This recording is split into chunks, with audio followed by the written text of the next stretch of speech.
that Mike is now with Layla. Layla's a little different. You see, the way she was raised is that if you're not coming home, call me. In today's world, you can even text me. If you're going to be late, contact me and let me know. So you see, this is her paradigm of how it's supposed to be. Why? Because this is how she was raised. This is a simple version of it, just not as extreme as with Nicole. It's what we learn. So now, this has never come up. But Mike has a new boss and he got promoted to a new position. He has a woman boss, rather attractive, but she's married. Doesn't mean a whole lot sometimes. He has to stay late. He doesn't call because it's not a part of what he's done. In 2 past relationships, it's never been that way. He's never had to report to a woman saying, hey, I'm coming home. You know, I'm going to be late, any of this kind of stuff. So he doesn't think about that. He comes home, walks through the door, think that everything is going to be fine, and he's met right before he gets to the kitchen with, where the hell you been? You must be out of your goddamn mind. I ain't going to put up with this shit. Did I do something wrong? You see, Mike is confused. What in the world going on here? I didn't do nothing but come through the door. Layla is upset. Why is she upset? Because in her world, you call or text to say you're going to be late. Now, did she give him a chance to explain? Did she ask? Does she even know where he's at? But does this happen?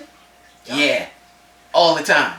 Because what happened initially, while Mike is over there working, Layla is thinking he's usually home by now. He'll be home any minute. She gets up, she peeps, he's not there. Then she started to wonder, what if he's cheating on me?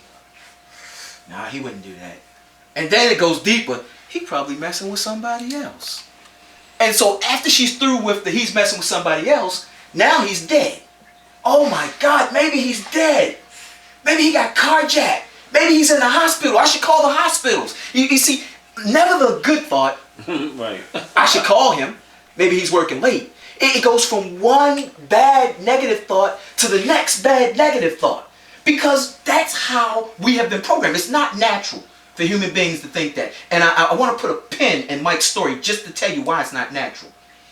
A little baby learns to walk by holding on to things and they fall. They get back up and they do it again. They may fall, bump their head and cry. You scare them more than they scare themselves. Because you come running, oh my baby, oh my God. And so now they know that's a problem. But they didn't know before. So as they learn to get their walk on, they wobble throughout the house and they mess with everything. They even touch the stove. But they don't have any fear because they don't think negative until you teach them how to think negative. When you go running after them, oh baby, you could have burned your hands, you could have been hurt. And they're like, okay, I guess that's bad then. I shouldn't do that. You see, you taught the baby how to fear. Commander-in-chief. You gave that to the baby. Parents do that. We call it love. How about that? Love and fear. How many times have they been mixed in your life? How many times have people used fear to show you they love you? Everything you know to be true is a lie. So, we're going back to Mike. The reason Layla's mind goes from one bad thing to the next bad thing is because it's really kind of natural. He's not here. He's always here by this time. It's getting later and later and later. What's going on? So by the time he gets through the door, she's already had the conversation. She done already talked to Mike in her mind. She already know what the issue is.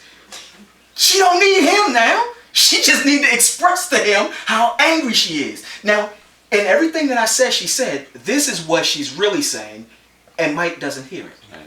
Honey, I love you, and you scared the bejesus out of me. Why couldn't you just let me know that you care enough about me that you want me to know that you're safe? That's all I want. I just want to know that you care about me and you care about us, and you'll let me know that you're safe. That's what she's saying. But that's not what came out of her mouth. You see, this is what's deep down inside of her. But what came out was all the fear and the anger for not being notified. Now, what's Mike going to do? Somebody tell me. What Mike do when you agree with that? Anybody? Get defensive. Get defensive. Why would he not get defensive? He don't even know what's going on. What else can you do but put your guards up? Hold up. You know, what's wrong? And so as he tries to figure out what's wrong, he's already got to defend himself. When he finally get a chance to say some things, the only thing he can say It's things that make it worse. I had to work late. Well, why you didn't call me? You know I got this new boss. Oh, you mean the woman with the and the Yeah, okay. I bet you had to work late. It's just getting worse. So for most men, what do? We shut down. All right, I'm done.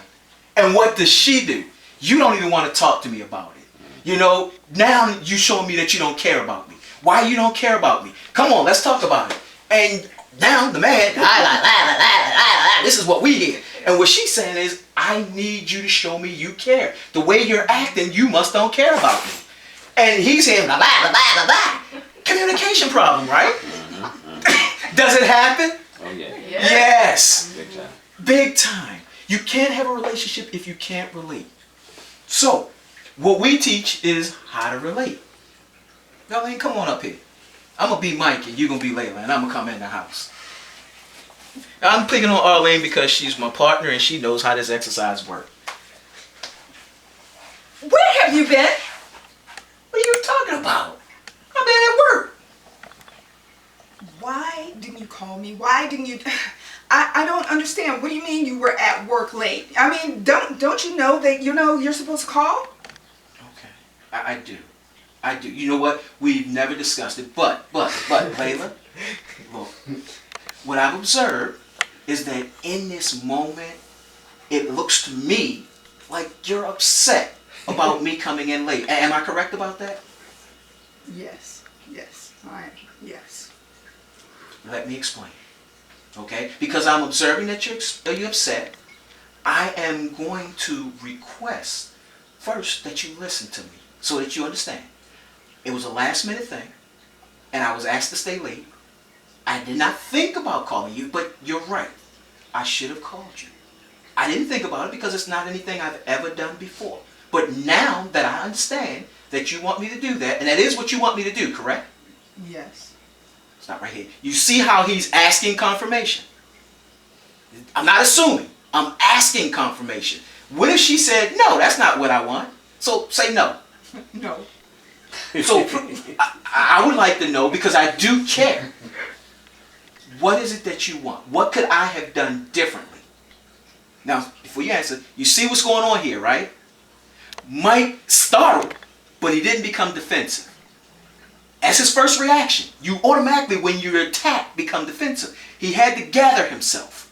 She did the screaming. While she was doing the screaming, he's processing in his head. Okay, don't get upset. He used the model. The model is, I observed. So once I tell her what I observed, then I can make a request. And so my request is because of how she responded. But then, after the request, she doesn't have to honor the request either. She said, no, that's not what it is. But I'm also asking for confirmation. Because if I just assume, then we've got another communication problem, right? So I'm asking if I'm on the right track. But before we pick up, anybody in here, what do you think is happening on her end when I'm asking if I'm right? She's starting to feel heard. Subjection. Yeah, she's starting to feel heard. So can she see that there's some value in this relationship in my eyes? Yep. Because what she really wanted was to be heard and understood, right? And so it's happening right here. Instead of me responding with force, because I was met with force, I'm responding from a position of love. Go ahead. It doesn't necessarily have to be a telephone call, but a text, email, because you know that I do work from home all day. So some type of communication to let me know that there's something else going on that's not going to have you home, because there were some things that I wanted to take place and I had planned for us, and now it just feels like all of that stuff is like out the window. I completely understand. I do apologize. I want us to talk about those things. So if you don't mind, I would request that in the future, something like this happens, if you could just say to me what's going on instead of screaming at me. Is that okay? Is that something that we can work on? I'll work on it. I'll work on it. And sometimes that's all you're going to get. But you know what? Our work on it is a step in. Thank you, Arlene. It's a step in the right direction. Do you want to know why our work on it is a step in the right direction? Because when it happens again, she's going to remember it. And if it happens again, she's going to remember it. Acknowledgement of a problem. Huh? Acknowledgement of the problem. You acknowledge the problem, Identify and the more it happens, the less you're likely to do it. Because we're going back to the same spot. I'm going to make that same request again. If this happened again, instead of saying, and I'm going to tell you, I am 100% guilty of this, ain't I? You said that you were Yes, that is the wrong thing to do, and I'm admitting that I have been known to do it, and still do it. It's a work in progress. But don't do that. Instead, you go back to the same way you were here, which is, I request that the next time something like this happens, you can just talk to me about it. And it starts to sink in after a while. Think about it. If you're doing something on your job, and someone keep telling you the same thing over and over again, don't you get it? Yeah, because you hear their voice in your head. It's just the way we are as human beings. So if you keep requesting the same thing over again, they're going to get it. And here's what's really good about it. If you keep requesting the same thing over and over again, and they keep saying the same thing, and they're just not getting it, they're really kind of showing you how much value they have in a relationship. Which is the next thing. Value the relationship. It does no one any good to be in a relationship that both people do not value. To value the relationship, you have to take 100% responsibility. Everybody. One of the things we've always heard about relationships is 50-50. Everything you know to be true is a lie. Each party has to take 100%. How can that be? That's 200%. We're talking about 0 to 100. Well, because you are in the relationship, you are 100% responsible for you. If you take 50% responsibility, you are 25% responsible for you. The other person is 25% responsible because they're only doing 50-50, which we says that's 100. Well, I'm 50% responsible for me. Are you really? Are you really? In a relationship, you can't control the other person. So you have 100% responsibility for how you show up in the relationship. Not 50%, not 25%. At 50-50, you assume I'm 25% responsible for you, 25% responsible for me. That's my 50. Your 50 should be the same. You're 25% responsible for me, 25% responsible for you. No, it's not split in half. It's 100%. How does 100% responsibility look? It looks like this. We have a relationship journal. Once a week, we write, or you can write your relationship journal all the time, but once a week you meet to discuss your relationship journal. If there was something that bothered you during the week, put it in your journal. When you talk about it, look at your journal. This is what I have. Well, you know what? On Tuesday, you said this and it hurt my feelings. Okay. What happens when you write it out? Everything is energy. Everything is energy. Jillian mentioned that earlier. Everything is energy. Anytime something bothering you, that's a disturbance in your energy pattern. It's a block of energy. Disease, dis-ease, is when there's an energy disturbance in the body. It's not flowing the way it's supposed to. It begins in the gray matter. Just so that we're all clear, the mind is not in the brain. Okay? And so when I say gray matter, I'm referring to the brain. But the brain is the control center. The mind is not in the body. The mind encompasses the whole body. Every part of your body has its own thinking organisms. That's why cells respond the way that they do. That's why white blood cells automatically pop up and go fight when there's an infection. Because they have their own intelligence. Because the mind is not in the body. Ask any doctor. They can take a brain out, but they can't tell you where the mind is. They have no idea. They can study the brain, yet they can never find where the mind is, because the mind is not in the brain. So it starts in your mind. You got a question. I can see it on your face. That's a very good point. Are you saying mind and spirit is not in the brain, obviously? Spirit has never been in the brain, but the mind is not in the brain. We've always been taught, or it's been alluded to, that the mind is in the brain. Taking orders from the top down. Well, in a way, you do take orders from the top down. But that's too much to go into right now. But I'm going to put it simple. The brain is the control center. The mind, though, it encompasses your physical body, and like I said, too complicated to go into right now, but Jillian mentioned Kirlian photography. Dr. Kirlian created a machine where you can see the outer layers. So you're more than just your physical body. If you hold your hand about this high above your hand and rub it, you can feel the etheric body. You don't believe me? Do it right now. You can actually feel the etheric body. Above the etheric body, you have an emotional body. Beyond that, a mental body, and I can go on with all the other bodies, but I'm not. So you're made up of multiple subtle bodies that you can't see. Each of these bodies have their own particular purpose. So the mind is included in these multiple bodies. That's why no doctor can find it by studying the brain, because the mind is not in the brain. The brain is the control center. The brain is headquarters. It says, okay, so this is what came down from the mind. And then it tells the physical body what to do based on the impulses that it receives. But anybody need any more on that before I get back? We good? Well, confused enough? We're good. Okay. So anyway, what's happening is that the mind is where everything is beginning. As it begins in the mind, you now have a belief that already exists.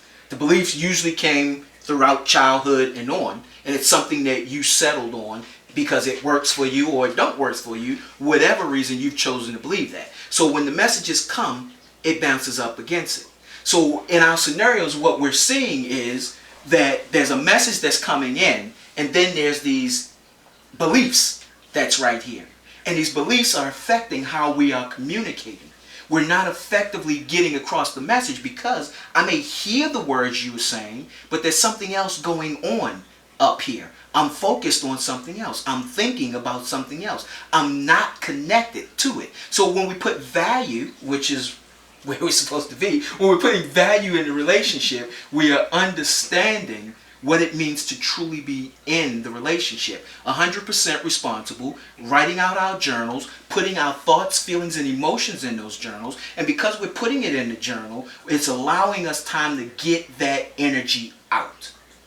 Some psychologists, psychiatrists will tell you, even spiritual counselors, marriage counselors, will tell you use the pillows and beat each other with the pillows, things like that. It's just a way of getting that energy out. So when you writing down, journaling what's going on is a strong way to get that energy out. So if something's bothering her on Tuesday and our meeting is always on Saturday, it's less likely that by the time we get to Saturday, she's still upset about it. Because she expelled a lot of that energy by writing it down. Now that's not to say she forgot about it. And so when we sit down with that book, it's like she can either give it to me and I can read it myself, or she could say, on Tuesday you said this and it hurt my feelings. But we can address the issues. One of the big things that we have in relationships is we don't address the issues. When you put value on the relationship, you're always looking to address the issues. Value in the relationship is this. You understand that the relationship requires continuing education. Marriage licenses should come with a 3-year expiration. I know it sounds crazy, but consider this. In 3 years, you have to get X number of continuing education credits on how to be in a relationship. That's right. Amen. Because this is typically what happens in a relationship. Day 1, I see her. I like her. Day 5, we go out on the first date. I like the way the first date went. Day 22, we're officially a couple. I'm valuing this relationship because it's new. Right. 3 years later, all of the chemicals inside me, the dopamine and all the other stuff that made me feel, the oxytocin and all of the love drug chemicals that the body produces, yeah, that's kind of gone now. So I'm not riding on that new love high. We know that new love high, right? Best drug on the streets. Now all of a sudden, she's just her. We live together. I see her all the time. Sometimes I wish I didn't see her. I'm trying to watch the football game. She want to talk. I don't want to talk right now. She fixes food and want me to come eat it right now. I love her cooking, but I don't want to eat right now. And I'm busy. She gets upset because I want to eat later. It's all this drama. Where was that before? I don't remember it being that way before. You know, now she's so needy. She want to talk. She want to hold hands. She want to do all this stuff. Wow, when did this happen? Stop. When did you stop being in the relationship?